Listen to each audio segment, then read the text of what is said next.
उसके पीछे कारण क्या है ये आप सबको विदित है, क्योंकि इतने वर्ष मुझे भी आर्य जगत में हो गए। जब भी किसी स्थान पर कोई कार्यक्रम इस प्रकार से आयोजित किया जाता है तो उसमें एक सत्र मातृशक्ति का रखा जरूर जाता है। और कई बार मैं इस पर विचार करती हूँ तो मूल में तो मुझे यही कारण नजर आता है कि 1,96,8,53,125वां वर्ष जो है वो चल रहा है सृष्टि कर्म, 7वां मनवंतर है। प्रतिदिन जब हम यज्ञ पर बैठते हैं तो वहां संकल्प पाठ में ये गणना जो है एक एक दिन एक एक तिथि उसमें जुड़ जाती है। इतने लंबे काल से ये जो मानव की उत्पत्ति है, अगर आप सृष्टि के आदि काल से लेकर के आज तक के समय को देखो, समय समय पर बहुत सारे परिवर्तन हुए हैं, हर युगों में हुए हैं। कुछ लोग कहते हैं जब सतयुग होता है, त्रेता होता है और द्वापर होता है तब तो धार्मिक ही धार्मिक होते हैं, लेकिन जब कलयुग आ जाता है तो कलयुग में बड़ा अधर्म बढ़ जाता है, अत्याचार बढ़ जाता है, अन्याय बढ़ जाता है, क्रूरता बढ़ जाती है। अब वर्तमान में कुछ कुछ ऐसी घटनाओं को सुनते हैं तो कई लोग जो पूरा का पूरा दोष है वो युगों के मत्थे मढ़ देते हैं कि ये कलयुग का दोष है।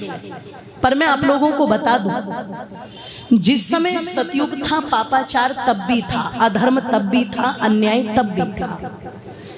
जिस समय हम त्रेता का इतिहास पढ़ते हैं अन्याय तब भी था। आप विचार करना, इससे बड़ी बात और क्या होगी कि ताड़का नाम की एक राक्षसी जिसने मलद और करुष जैसे, कोई जिले नहीं, कोई नगर पालिका नहीं, कोई मोहल्ला नहीं, मलद और करुष को एक देश माना गया है कि वो 2 देश थे और दोनों देशों को जिसने अपनी क्रूरता से उजाड़ दिया हो तो जरा सोच करके देखना वो पापाचार कम था क्या?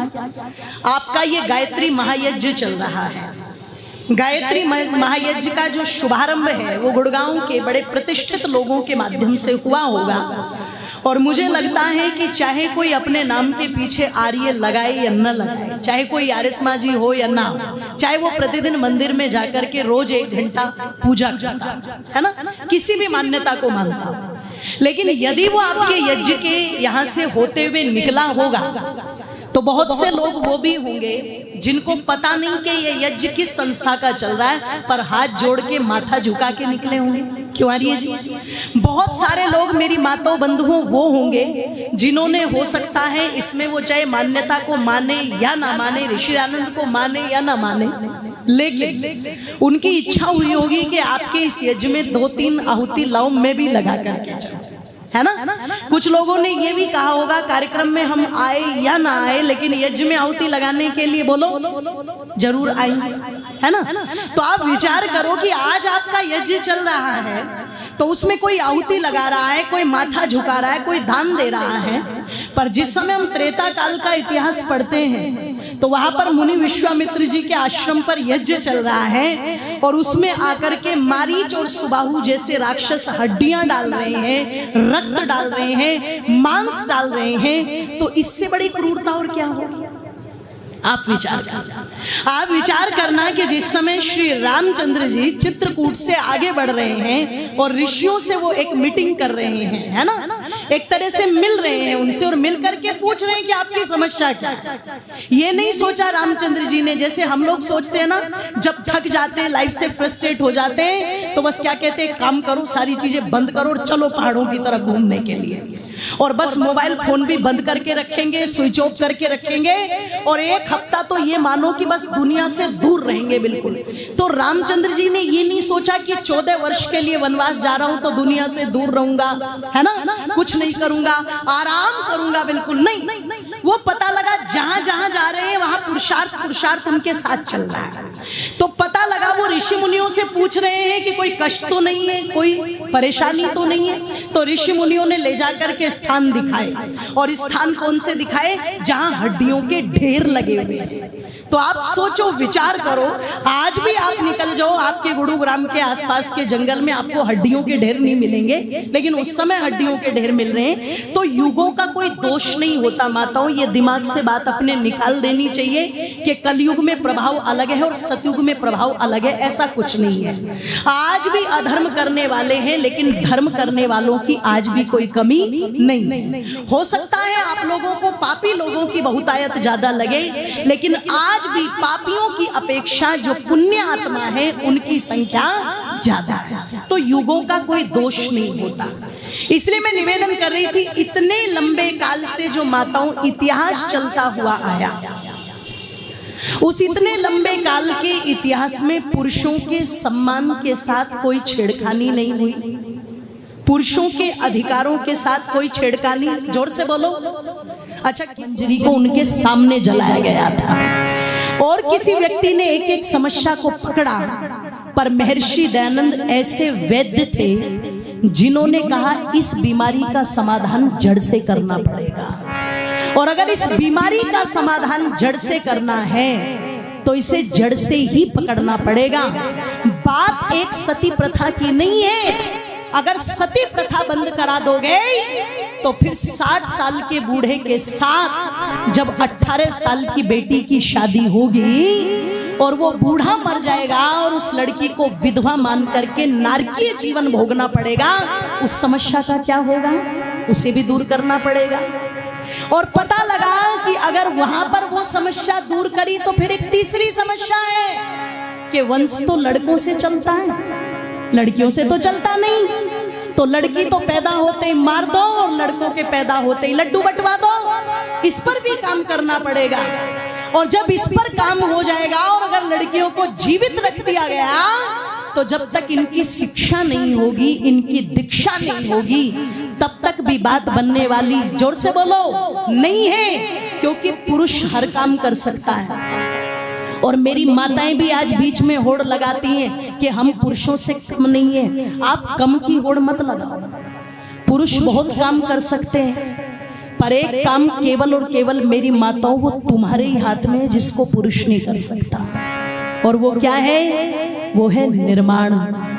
जैसे परमात्मा इस सृष्टि का निर्माण करता है, निर्माण भी उसी के हाथ है, और प्रलय भी, जोर से बोलो, परमात्मा के ही हाथ है। वैसे ये निर्माण भी तुम्हारे हाथ में है और विनाश भी तुम्हारे हाथ में है।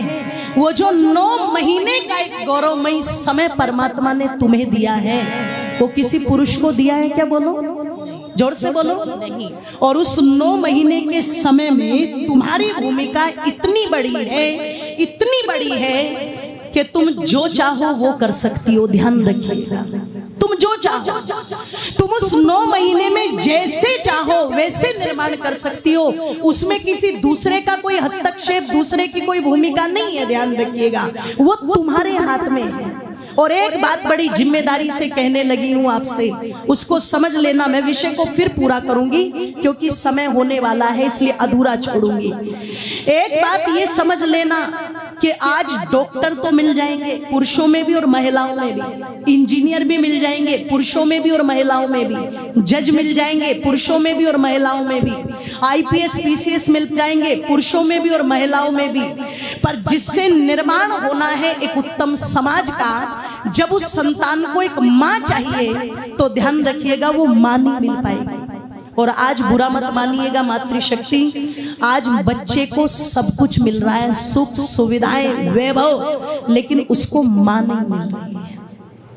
ध्यान रखना, उसे माँ नहीं मिल रही है। और क्यों नहीं मिल रही है, उसके पीछे क्या कारण है ये बताऊंगी। अभी तो केवल इतना कह दूं, ये जो माँ बनने का सौभाग्य, निर्माण करने का सौभाग्य भगवान ने आपको दिया है। इसलिए किसी कवि ने बहुत सुंदर शब्दों में लिखा था, आइए मेरे साथ मिलकर के गुनगुनाने का प्रयास करना है। कि नारी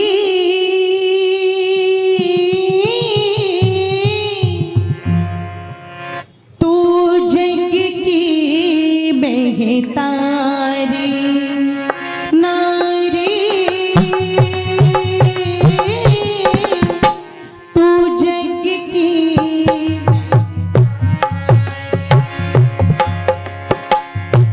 तेरी